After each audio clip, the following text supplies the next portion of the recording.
Hello दोस्तों, इस video को देखने के बाद किसी और का वीडियो देखना नहीं पड़ेगा क्योंकि इतना बेहतरीन ढंग से बताएंगे कि मज़ा आ जाएगा। चलिए, ये है प्रश्नावली ऑन पॉइंट ऑन का न्यू एनसीईआरटी का क्वेश्चन नंबर 1 का 4 है। ठीक है, चलिए इसको बनाते हैं। बहुत ही बेहतरीन ढंग से बनाएंगे। चलिए आगे देखते हैं। थोड़ा सा इसे बनाने से पहले हम कुछ यहाँ लिखना चाहते हैं कि नोट में, तब थोड़ा अच्छा लगेगा करने के लिए। चलिए, नोट में हम लिखना चाहते हैं कि जिस संख्या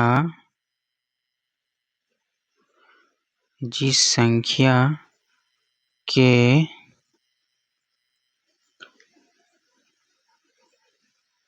लास्ट अंक 0, 2, 4, 6, 8 रहेगा वह 2 से भाग होगा। चलिए ठीक है, 2 से भाग होगा। मैंने लिखा है कि जिस संख्या के लास्ट अंक 0, 2, 4, 6, 8 रहेगा वह संख्या, तो वह जो भी है वह संख्या 2 से भाग होगा। चलिए इसको बनाते हैं। क्वेश्चन नंबर यहाँ है। ठीक है, बहुत ही बेहतरीन ढंग से बनाएंगे। चलिए, सबसे पहले आपको क्या लिखना है? सबसे पहले लिखना है कि दिया है। सबसे पहले क्या लिखना है? कि दिया है। ठीक है, चलिए दिया है। दिया क्या है? क्वेश्चन दिया है। क्वेश्चन क्या दिया है? मेरा 4 नंबर का दिया है। देखिए क्वेश्चन दिया है कि 5005। ठीक है, ये क्वेश्चन दिया है। उसके बाद क्या लिखना भाई? उसके बाद लिखना हल। उसके बाद क्या लिखना? हल। ठीक है, हल लिखना। हल में लिखना, चलिए 5005 रुपया। ठीक है, 5005 है। चलिए इसको बनाएंगे। बहुत ही बेहतरीन ढंग से बनाएंगे दोस्तों। ठीक है, चलिए मैंने क्या लिखा है? यहाँ लिखा है कि जिस संख्या के लास्ट अंक, ठीक है, 0, 2, 4, 6, 8 रहेगा वह 2 से भाग होगा। तो ये संख्या हो गया। इसको पूरा क्या बोलते हैं? संख्या। लास्ट वाला इसका क्या? ये लास्ट अंक इसका 5 है।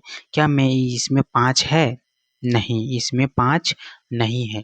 इसका मतलब है 5 नहीं है, तो इसका मतलब है कि ये 2 से भाग नहीं होगा क्योंकि इसका लास्ट संख्या 5 है और मैंने बताया कि ये संख्या रहेगा तभी 2 से भाग होगा, तो हम 2 से नहीं दे सकते। ठीक है, चलिए इसको हम 3 से ट्राई करेंगे देने के लिए। 3 से लग जाएगा। चलिए देखिए, यहाँ हम देख लेते हैं कि 3 से लगता है कि नहीं। ठीक है, उसके बाद वहाँ लिखेंगे। हम यहाँ डायरेक्ट भी बना सकते थे लेकिन आपको समझ में नहीं आएगा। आपको समझने के लिए पूरा बारीक तरीका से बनाना पड़ता है। ठीक है, 5, 0, 0, 5 इसको भागा देंगे। ठीक है, अब तिनका को शुरू में फर्स्ट अंक देखेंगे। फर्स्ट अंक क्या? 5 है। चलिए 5 जो है सो 3 से बड़ा है, एकदम बड़ा है। इसका मतलब है कि 5 भाग लग जाएगा 3 से। ठीक है, चलिए अब हम तिनका को कितना बार पढ़ेंगे जो 5 आ जाएगा या 5 के आसपास आ जाएगा, लेकिन 5 से बड़ा नहीं होना चाहिए।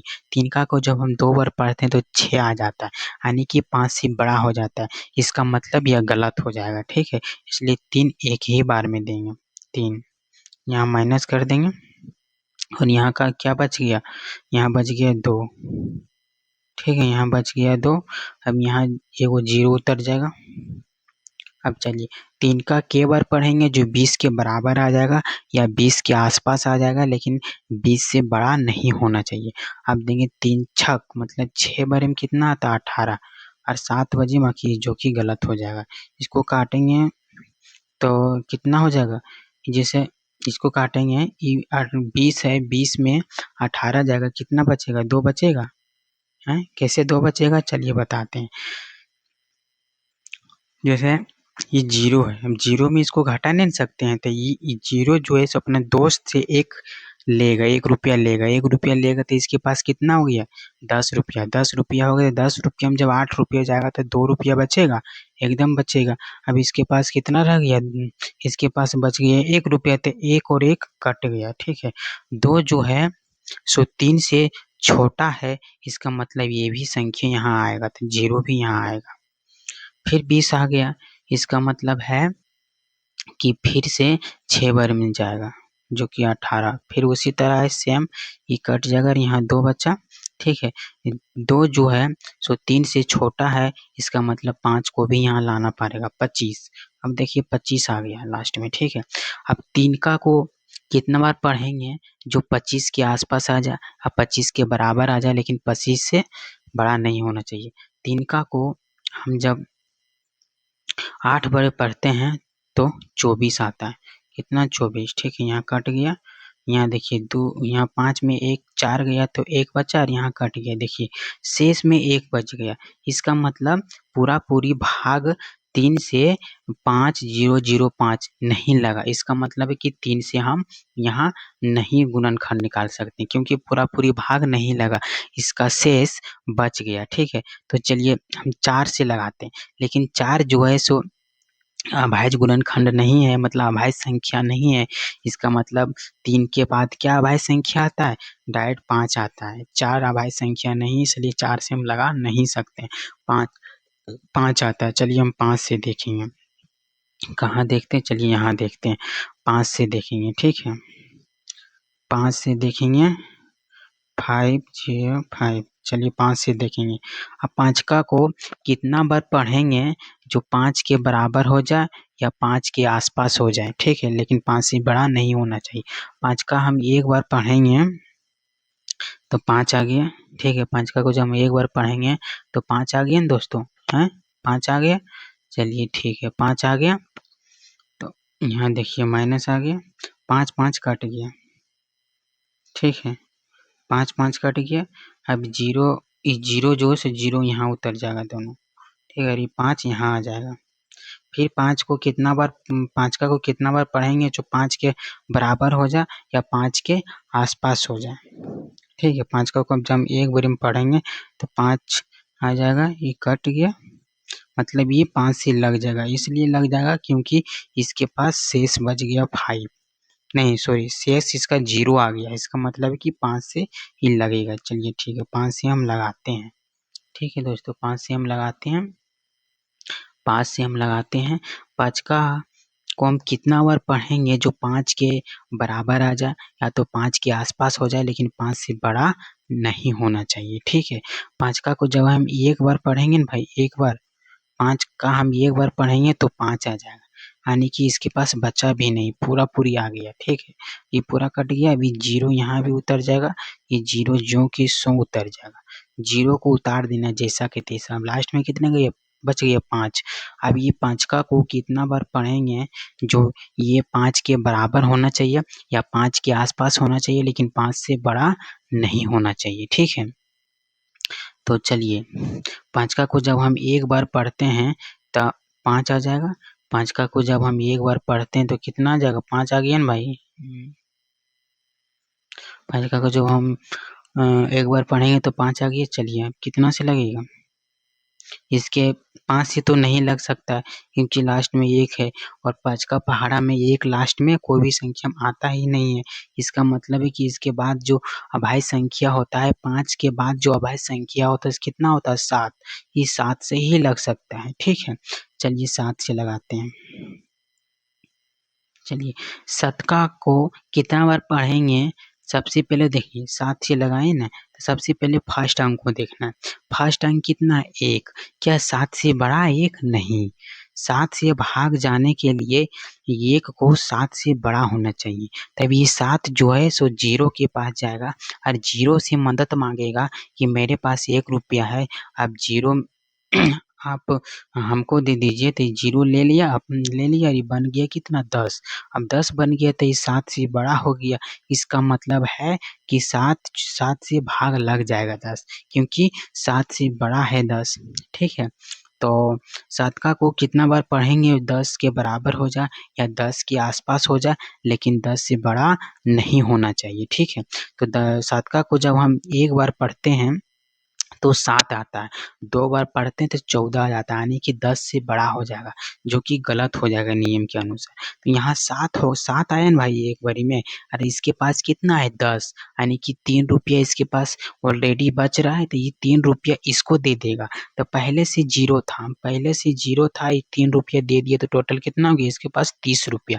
जब इसके पास 30 रुपया यहाँ हो गया, तो शतका कितना बार पढ़ेंगे जो 30 के आसपास आ जाए या 30 के बराबर आ जाए, लेकिन 30 से बड़ा नहीं होना चाहिए। 7 चौके 28 आता है, लेकिन 7 पचे 35 आता है। 7 पचे 35 हम इसलिए नहीं लगा सकते क्योंकि 30 से बड़ा हो रहा है, इसलिए 7 चौके 28 ही लगाएंगे। 28 लगाएंगे, 7 चौके 28। अब यहाँ तो 30 है और 7 चौके 28 से हुआ, इसका मतलब यहाँ भी 2 बच रहा है। ये 2 इसको इसके पास चल जाएगा, इस पहले से बेचारा 1 था और 2 इसके पास आ गया, टोटल कितना हो गया 21 हो गया। इसका मतलब 21 हो गया, ये 7 से बड़ा है, इसका मतलब 21 लग जाएगा बहुत आसानी से। तो चलिए ठीक है, 7 का कितना बार पढ़ेंगे जो यहाँ 21 के बराबर हो जाए या 21 के आसपास हो जाए, लेकिन 21 से बड़ा नहीं होना चाहिए। जब हम 3 बार पढ़ते हैं तो 21 आ जाता है, जो कि बहुत अच्छी बात है, ठीक है। 3 बार पढ़ते हैं तो 21 आ जाता है। फिर 7 से नहीं लगेगा, इसलिए नहीं लगेगा क्योंकि 7 से लगाते हैं तो 14 तो आ जाएगा, लेकिन 3 तो बच जाएगा, शेष कुछ नहीं बचना चाहिए, पूरा कटना चाहिए, तबे वही संख्या से लगाते हैं, गुणनखंड का ये नियम है। तो 7 के बाद अभाज्य संख्या क्या होता है, 7 9 नहीं हो, 8 नहीं हो सकता है, 9 नहीं हो सकता, 10 नहीं हो सकता। अगर अभाज्य संख्या आप नहीं पढ़े हैं तो यूट्यूब से पढ़ लीजिएगा, नहीं तो हम इस पर भी एक वीडियो लाएंगे। 7 के बाद अभाज्य संख्या 11 होता है, हम 11 से ट्राई करते हैं, ठीक है।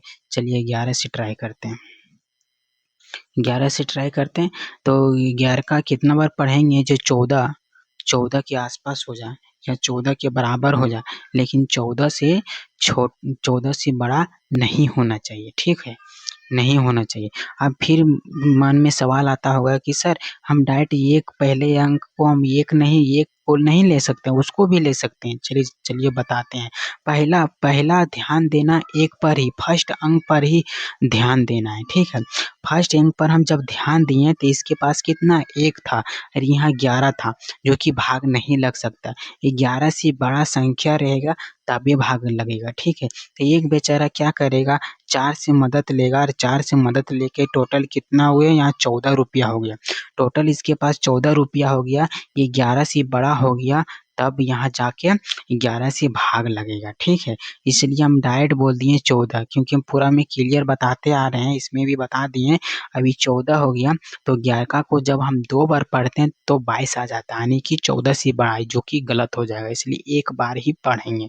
एक बार पढ़ें तो 11 आया, इसके पास 14 रुपया है और 11 रुपया ये आ रहा है यहाँ, ठीक है, यानी कि 3 रुपया इसके पास बच रहा है।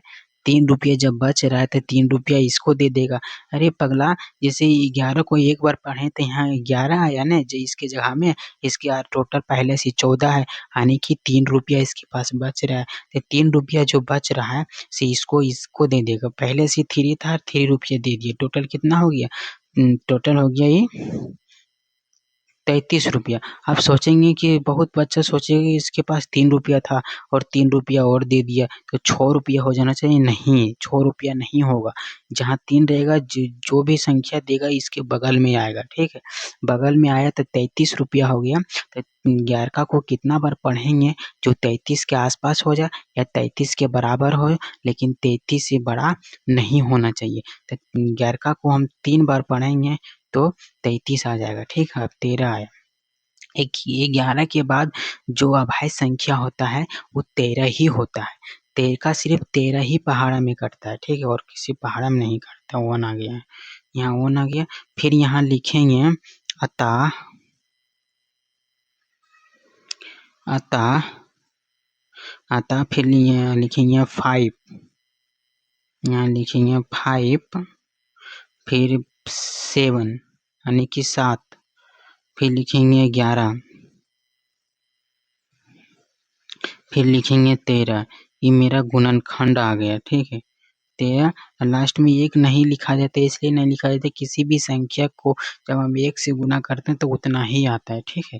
इसलिए उसको नहीं लिखते, ये सब नहीं लिखना, ये सब आपको समझने के लिए देते हैं, आपको यही यही बीचा वाला एग्जाम में लिखना है, ठीक है। 13 आ गया, ये 13 क्या हो गया आपका आंसर, ये 13 जो है आंसर हो गया आपका, ठीक है। 13 जो है आंसर हो गया।